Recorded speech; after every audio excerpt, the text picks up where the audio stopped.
여러분 안녕하세요. 반갑습니다. 얼굴 박사이자 매력 브랜딩 전문가 송은영입니다. 자, 우리가 매력적인 사람이 된다는 것은 외모만으로 안 되잖아요. 근데 상대방의 머리가 아니라 가슴을 울릴 수 있는 것은 역시 감성적인 화법이죠. 과연 상대방의 마음을 울릴 수 있는 그런 감성 화법은 어떻게 하면 좋을까요? 오늘은 이 감성 화법에 대해서 함께 해보겠습니다. 감성 화법에서 가장 중요한 건요, 관심, 공감, 배려입니다. 제가 어느 기업에 이렇게 조창 강의에 초대받고 갔어요. 그 조창 강의에 초대받고 갔는데 그 기업의 사장님은요, 직원들을 대할 때 다른 기업의 사장님과 달랐어요. 만나는 직원들마다 먼저 손을 내밀어서 악수를 하면서 격려해주고 반갑게 미소를 지으면서 인사해주는 거예요. 그리고 그것뿐만이 아니었어요. 그 직원, 자주 만나는 직원들에 대해서는 이 노트에다가 신상에 대해서 전부 기록이 돼 있어가지고 자주 만나는 직원에 한해서는 안부를 물어봐주고, 그리고 아이들 이름까지 거론을 하면서 한 달 후에 애기 돌 아니냐고, 돌잔치 할 거냐고 물어봐주고, 그 다음에 청소하시는 거기 직원분에게는 아이고 누구누구 선생님 올해 따님 수능이죠? 이러면서 찹쌀떡도 보내주고. 와, 진짜 감동 아니에요? 그래서 그 기업의 그 사장님은 엄청난 존경을 받고 있었습니다. 왜요? 바로 조직원들에게 관심을 갖고 있었기 때문이죠. 왜냐? 관심이 사랑이기 때문입니다. 여러분, 관심은요, 사랑이에요. 그리고 관심은요, 경청으로 시작돼요. 그리고 관심은 표현을 해야 관심이 있는지 없는지 알아요. 자, 이 기업의 사장님처럼 직장에 다니시는 여러분들, 그리고 지금 직장에 다니시지는 않지만 직장에 가기 위해서 준비하시는 분들은 내가 지원하고 싶은 회사에 대한 관심도 있어야 되고요. 그리고 직장 동료에 대한 관심, 그리고 지금 군대 생활을 하는 분이라면 이 군대 동료, 그리고 내 자신에 대한 관심이 먼저입니다. 아시겠죠? 이 관심에서 시작이 됩니다. 그래야 상대방을 이해할 수 있고 나를 이해할 수가 있는 거죠. 그래야만 또 소통이 되지 않겠어요? 자, 그래서 이 관심을 잘 하는 사람들은 또 경청도 잘해요. 왜? 상대방을 이해를 잘하고 있기 때문에 그 사람이 하는 말이 어떤 감정으로 어떻게 얘기하고 있는지 잘 알거든요. 경청을 잘한 사람 하면은요, 제가 생각나는 사람이 있어요. 바로 빌 클린턴입니다. 빌 클린턴은 토크쇼의 황제인 레리 킹이 초대를 해가지고 인터뷰를 했는데 어떤 기자가 레리 킹에게 질문을 했대요. 이제까지 수많은 역대 대통령과 유명 인사들을 초대해서 토크를 하셨는데 그 중에서 가장 커뮤니케이션 능력이 뛰어난 사람 또는 가장 매력적인 사람 하면 누가 떠오르세요? 그랬더니 레리 킹이 주저하지 않고 빌 클린턴이라고 했어요. 이유가 뭐냐? 그랬더니 뭐라고 하느냐?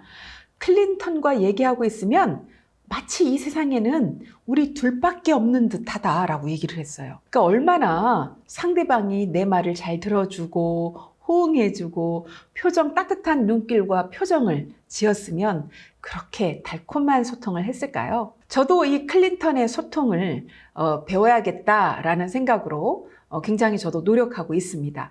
여러분, 상대에게 경청을 한다는 것은 그 사람을 존중한다는 뜻이고 또 그 사람에게 관심이 있다는 거고, 관심은 곧 사랑인 거죠. 그래서 상대방을 좋아하고 있다라는 내가 먼저 상호성의 원칙에 의해서 상대에게 굉장히 좋은 느낌을 주니까 상대방도 나에게 좋은 느낌을 가질 수밖에 없죠. 그래서 우리가 대화를 하거나 이럴 때 딴 데 신경을 집중시키는 경우가 있어요. 왜냐하면 집에 두고 온 뭐가 생각난다든지 아니면 이 사람과 대화를 하고 있는데 업무를 생각한다든지 이런 경우 있잖아요. 어차피 지금 내가 이 사람과 대화를 하고 있으면 어때요? 업무를 어차피 못하는데 괜히 신경을 써봐야 아무 소용이 없잖아요. 이럴 때 저는 톨스토이의 말을 떠올렸으면 좋겠습니다. 톨스토이의 3가지 질문에서 가장 중요한 때는 언제인가? 바로 지금이래요. 황금, 소금 해봐야 가장 값비싸고 중요한 건 지금 아니겠습니까? 그리고 가장 중요한 사람은 누구입니까? 라는 질문에 바로 지금 너와 함께 있는 사람이다 라고 대답을 합니다. 그럼 지금 우리에게 가장 중요한 일은 무엇일까요? 라는 질문에 뭐라고 해요? 지금 내 앞에 있는 사람, 내 곁에 있는 사람에게 그 사람을 위해서 하는 일이 가장 중요한 일이다. 자, 그러면 지금 여러분들이 대화할 때도 그렇고 업무를 할 때도 그렇고 내가 지금 함께 있는 사람들을 위해서 집중해서 그 사람을 위해서 하는 일, 그게 현재 지금에 집중해서 상대를 위해서 하는 일, 이게 가장 현재를 잘 사는 일이 아닐까 하는 생각을 합니다. 저도 오늘 이 이야기를 들으면서 더욱더 집중해서 여러분들께 강의를 하게 되네요. 정말 우리가 경청이라고 하는 것은요, 지금 상대에게 얼마나 집중하고 있는가를 사실 알려주는 거죠. 그런데 경청도 잘해야 되겠죠? 그렇다면 경청하는 자세는 어떤 자세가 좋을까요? 일단 상대방과 정면으로 마주 봐야 되겠죠? 대화를 하는데 옆으로 이렇게 보면 안 되죠. 그러면은 굉장히 불쾌하거나 오해를 줄 수가 있죠. 그 다음에 공감하는 표정. 만약에 상대방이 슬픈 이야기를 하면 슬픈 표정을 지어야 돼요. 어떻게 맨날 웃어요? 그거는 잘못된 겁니다. 아셨죠? 매일 웃는 건 잘못된 겁니다. 네, 꽃을 꽂아야 됩니다. 그래서 상대방과 대화를 할 때 슬픈 이야기를 할 땐 슬픈 표정도 짓고 속상한 이야기를 하면 속상한 표정도 짓고 화난 이야기하면 화도 좀 내주고 이래야지 공감이 되는 거죠. 그 다음에 아이 컨택. 상대의 눈을 바라봐야 되는데 여러분 상대의 눈을 바라볼 때 와, 상대가 나를 집중하고 있네 이런 것을 알 수가 있고 나중에 또 아이 컨택에 대해서 또 더 세세하게 알려드릴게요. 그리고 상체를요 살짝 상대에게 기울이는 거예요. 클린턴이 이걸 그렇게 잘한대요. 레리킹과 토크쇼를 하면서 초대받고 인터뷰를 하는데 이렇게 해서 이렇게도 하고 이렇게 상대에게 기울이기를 그렇게 잘했다고 합니다. 그리고 고개를 끄덕이면서 다양한 표정을 지어줬죠. 바로 이게 리액션인 거죠. 그런데 경청이 안 되는 이유가 또 있어요. 왜 그럴까요? 자, 우리는요, 자기가 할 이야기를 막 생각하고 있기 때문이에요. 왜? 모든 사람은 남보다도 자기에게 관심이 있기 때문입니다. 그리고 상대의 이야기를 들으면서 자기 경험을 막 비추어서 자기 이야기를 또 막 떠올려요. 그리고 상대 이야기를 내 기준으로 막 판단하고 내 기준에 의해서 막 해석을 합니다. 그래서 어떤 경우에는 막 상대의 말머리를 잘라가지고 자기 이야기를 막 하는 경우가 있죠. 그리고 어쩌다가 또 딴 생각을 할 때가 있지 않나요? 망상이죠. 다른 생각을 하면 그 사람 얘기를 안 듣고 있죠. 그럼 어때요? 저도 가끔 피곤할 때는 남편의 얘기를 듣다가 멍하니 있으면 남편이 화를 내요. 당신 내 얘기 안 듣고 있지? 이래요. 어떻게나 잘하는지. 깜짝 놀라죠. 그래서 이럴 때는 왜 그래요? 심신이 피로해서 집중력이 떨어지는 경우에는 사실 그럴 수가 있어요. 자, 그렇다면 우리가 효과적인 경청을 어떻게 하면 공감과 함께 잘할 수 있을까요?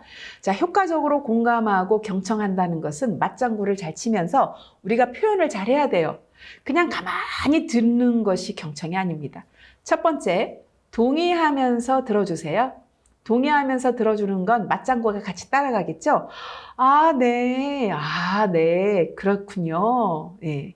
맞습니다. 하면서 듣게 되면 상대방이 그냥 흥이 나가지고 열심히 얘기를 합니다. 그 다음에 나는 말을 너무 많이 안 해도 돼요. 가끔만 해야지 또 너무 많이 지나치게 이제 입으로 리액션하면 좀 시끄러울 수 있으니까 막 웃으면서 이렇게 끄덕끄덕 할 수도 있고 이러면서 할 수도 있죠. 그 다음에 놀랄 때는 어떻게 뭐 이렇게 할 수도 있는 거고요. 이렇게 비언어 커뮤니케이션이 굉장히 중요한 겁니다. 자, 그 다음에 감탄사와 맞장구. 와, 정말 대단하시네요. 와, 설마 막 이러면서 하게 되면 상대방이 흥이 나가지고 막 얘기하죠. 와, 대단하십니다. 이러면서. 그 다음에 질문형. 아, 네. 그래서 어떻게 됐어요? 이런 거 있잖아요.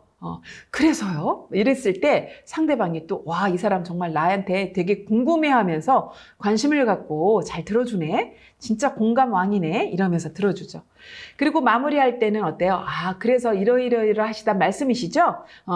그래서 그 말씀은 요러요러한 것을 내포하는 거죠? 이렇게 이런 말을 하고 싶으셨던 거죠? 이런 식으로 얘기해 주게 되면 굉장히 좋습니다. 그래서 공감은 최고의 위로가 될 수가 있습니다. 공감은요, 세로토닌을 분비시켜요. 이거는 부모와 자식 간에도 마찬가지, 친구, 직장 동료, 또 고객과도 마찬가지입니다. 공감을 잘해주면 이 뇌에서 세로토닌을 분비시켜주면서 굉장히 행복해지고, 그러게 되면 상대방에 대해서 굉장히 긍정적인 평가를 내릴 수가 있습니다. 그리고 세로토닌이 분비가 되니까 두뇌를 발달시켜요. 그래서 여러분들이 이 두뇌도 발달시키면서 업무 효율도 높일 수가 있죠. 그러니까 회사에서 같은 팀이 있잖아요. 팀을 형성해서 팀으로 뭔가 프로젝트를 수행할 때 팀원끼리 서로 시너지를 내고 함께 팀워크를 좀 높이려면 서로 잘 공감해주고 잘 들어주고 맞장구 쳐주는 것이 사실은 팀의 아이디어를 높이고 훨씬 더 팀 파워를 높일 수 있고 능력을 높일 수 있는 방법이라는 거죠. 제가 공감을요 잘 못해준 어느 의사 때문에 조금 제가 상처를 받은 적이 있어요. 왜냐하면 공감을 잘하면요 배려도 잘할 수 있거든요. 왜요? 관심을 가지고 공감을 잘하잖아요. 그러면 그 사람이 어떤 부분을 어떻게 배려해 줘야 될지 아는 거예요. 예를 들어서 그런 거죠. 공감을 하고 또 관심을 가지면 상대방이 어떤 음식은 조금 알레르기가 있고 커피를 좀 안 마시는 사람은 안 마시는지 또 마시는지 이런 거 알 수 있잖아요. 그러면 어디 가서 음식을 먹을 때도 그 사람이 알레르기가 있는 것은 좀 피해서 메뉴를 설정할 수 있는 거, 이게 배려잖아요. 근데 제가 하루는 눈에 조금 염증이 났어요. 근데 모 방송국에 이틀 후에 녹화가 있었습니다. 그러니까 이 시민특강인데 MBC였던 것 같은데 이게 방송이 녹화가 되는 상황인데 눈에 빨갛게 부은 거예요. 그러니까 얼마나 지금 제가 당황하겠어요. 더군다나 얼굴 박사인데. 그래서 놀래가지고 만사 제쳐두고 안과로 달려갔어요. 그래서 제가 뭐라고 해요? 이거 좀 빨리 알아봐 주세요 했더니 딱 보고 의사가 피곤해서 생긴 염증이네요. 치료하시고 쉬세요 그래요. 남의 속도 모르고 지금 쉴 상황이 아닌데. 그래서 제가 물어봤죠. 치료 기간은 얼마나 걸리나요? 이랬더니 일주일에서 2주일 걸립니다 이래요. 아이고 큰일 났네요. 이틀 후면 이게 방송인데 TV 특강인데. 그래가지고 제가 네? 놀래가지고 제가 모레 중요한 일정이 있는데 치료받으면 내일까지 붓기가 좀 가라앉을까요? 이렇게 했어요. 자, 여러분들이 의사라면 어떤 말을 해주시겠습니까? 자, 잠깐 생각해 보세요. 네, 이 의사는요 원칙만을 얘기하더라고요. 일주일에서 2주일 걸린다고 했잖아요. 치료하면서 기다리는 수밖에 없어요. 이렇게. 완전 멘붕. 그리고 저는 어때요? 와, 큰일 났다. 너무 걱정이 돼가지고 그래도 혹시나 다른 방법이 없을까? 여기에서 받은 처방전 약 처방 안 받고요. 바로 또 다른 병원으로 갔습니다. 똑같은 상황으로 똑같이 얘기를 하더라고요. 왜? 의사가 볼 때는 원칙적으로 제 상황이 이게 맞거든요. 근데 이 의사는 말이 달랐어요. 제가 얘기했더니 이래요. 아이고 중요한 일정이 있으셔서 걱정되시겠군요. 이건 뭐예요? 공감이에요. 여러분 공감은요 상대방이 한 말을 그대로 재방송 한 번만 해줘도 공감이 돼요. 그래서 뭐라고 하냐면 개인차가 있긴 하지만 치료 잘 받으시면서 쉬시면 빨리 나아지실 거예요. 자, 개인차가 있다라는 여지를 줬죠. 그래서 제가 굉장히 이 한마디에 위로가 됐고 정말 신기하게도 열심히 찜질하고 약 먹고 약 넣고 이래서 이틀 후에 살짝 남긴 했지만 큰 지장 없이 TV 특강을 잘 마쳤습니다. 자, 그런데 첫 번째 의사는 어때요? 분명히 제가 할 수 있었는데, 그죠? 치료 잘 받고 할 수 있었는데 원칙만을 얘기하니까 제가 상처를 입었잖아요. 정말 중요한 거는요. 바른 말이 아니에요. 진정한 감성 화법은요, 바른 말이 아니라 듣고 싶은 말입니다. 여러분 따라해 주세요. 인간관계가 좋으려면 바른 말을 하지 말고 따라하고 계시죠? 듣고 싶은 말을 하자. 네, 여러분 명심하세요. 상대방의 마음을 얻는 진짜 감성화법은요, 내가 하고 싶은 말, 바른 말이 아니에요. 하고 싶은 말, 바른 말은 모두 잔소리입니다. 인간관계의 독이에요. 다만 그런 말을 할 때는 있죠. 업무적으로 정말 중요한 얘기, 계약서 쓸 때. 이럴 때는 정확하게 하시고 인간적으로 서로 주고받는 대화는 여러분들이 원칙이나 바른 말보다는 상대방의 입장에서 조금 더 공감해주고 배려해주고 어떤 말을 듣고 싶어 할까? 이걸 생각하면서 얘기해준다면 훨씬 더 좋습니다. 그게 곧 배려이고 타인 존중입니다. 타인 존중하니까 제가 옛날 이야기 하나가 생각나네요. 옛날에 박시성을 가진 나이 지긋한 백정이 장터에서 푸주간, 즉 지금 같으면 정육점이죠. 푸주간을 하고 있었다. 당시에는 백정이라면 천민 중에서도 아주 최하층 계급이었다. 어느 날 양반 두 사람이 고기를 사러 왔다. 첫 번째 양반이 거친 말로 말했다. 야, 이 백정놈아, 고기 한 근 대령 해라. 그러니까 이 백정이 예, 그럽죠 하고 고기를 정확하게 한 근을 떼어 주었습니다. 그때 두 번째 양반이 옆에서 상대가 비록 천한 백정이지만 나이 든 사람이니까 함부로 하는 것이 좀 거북했어요. 그래서 점잖게 부탁했습니다. 박서방, 고기 한 근 주시게나? 이러니까 박시성을 가진 백정이 예, 그러시지요? 고맙습니다. 그러면서 그 백정은 기분 좋게 고기를 듬뿍 잘라주었죠. 첫 번째 고기를 산 양반이 옆에서 가만히 보니까 같은 한 근인데도 자기한테 건네준 고기보다 아무래도 2배는 돼 보이는 거예요. 그래서 그 양반은 몹시 화가 나서 소리를 지르며 따졌습니다. 야, 이놈아, 같은 한 근인데 왜 이 사람 것은 이렇게 많고 내 것은 이렇게 적으냐? 이랬더니 뭐라고 하느냐? 아, 네, 그거야. 양반님 고기는 백정놈이 자른 것이고요. 이 양반님 고기는 박서방이 자른 것이니까요. 라고 했습니다. 프랑스의 어느 카페에 이 직원에게 인사를 잘하고 땡큐까지 한다면 커피가 공짜인 카페 있죠. 커피만 주문하고 띡 불쾌하게 하면은 커피 값을 다 받는데 직원에게 아주 상냥하게 친절하게 인사하면서 땡큐까지 하면 커피값이 공짜인 카페가 있다는 거죠. 그만큼 사람의 마음을 기분 좋게 하면 뜻하지 않은 복이 옵니다. 여러분, 복을 부르는 말, 이 감성화법을 할 수 있어야 돼요. 직장에서도 우리가 흔히 할 수 있는 게 있죠. 잠시만 지나가겠습니다 라고 어딘가 이 자리를 좀 비켜달라고 할 때 그 사람에게 우리는 잠시만 지나가겠습니다 이렇게 하기보다는 실례합니다만 잠시 지나가도 되겠습니까? 라고 얘기해주고 발을 비켜주면 아이고 감사합니다 하면서 지나가야 되겠죠. 다시 말해 주시죠. 이렇게 하는 것보다는 죄송합니다만 다시 한 번만 더 말씀해 주시겠습니까? 라고 한다면 굉장히 상대방을 존중해주고 기분 좋죠. 잠시 기다리세요. 이런 것보다는 바쁘시겠지만 잠시만 기다려 주시겠습니까? 라고 하는 거. 소위 쿠션 화법이라고 하는 겁니다. 그리고 조금만 도와주세요. 이거보다는 미안하지만 조금만 도와주시겠어요? 라고 한다면 다 도와주고 싶겠죠. 여기에 기입하세요. 이거. 어디 가면은 민원실에 가면 여기에 이거 기입해 주세요 라고 하잖아요. 그런데 앞에 번거로우시겠지만 여기에 기입해 주시겠습니까? Please 라는 의미를 좀 더 넣는 거죠. 이렇게 했을 때 훨씬 상대방이 듣는 느낌의 차이는 어마어마한 차이가 있습니다. 자, 오늘은 이렇게 상대방의 기분을 좋게 해줄 수 있고 존중받는 느낌이 들고 또 나에게 복이 돼서 돌아올 수 있는 큰 복이 될 수 있는 복을 부르는 감성 화법에 대해서 알아보았습니다. 여러분 수고 많이 하셨습니다. 감사합니다. 내가 보는 나는 괜찮은데 남이 보는 나는 왜 괜찮지 않을까요? 바로 여기에 차이가 있기 때문이죠. 가족 간 또는 직장인들이 조직 내에서 어떻게 하면 지혜롭고 현명하게 대처할 수 있는지 알려드려야겠다 생각을 하면서 이 과정을 준비했습니다. 그래서 2가지를 구분해서 여러분들이 생각하셔야 됩니다.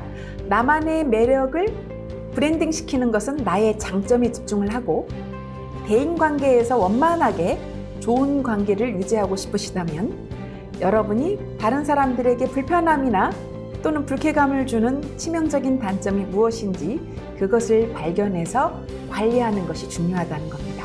여러분 안녕하세요. 저는 얼굴 박사이자 이미지 컨설턴트로서 매력과 퍼스널 브랜딩을 연구하고 강의하고 있는 송은영입니다.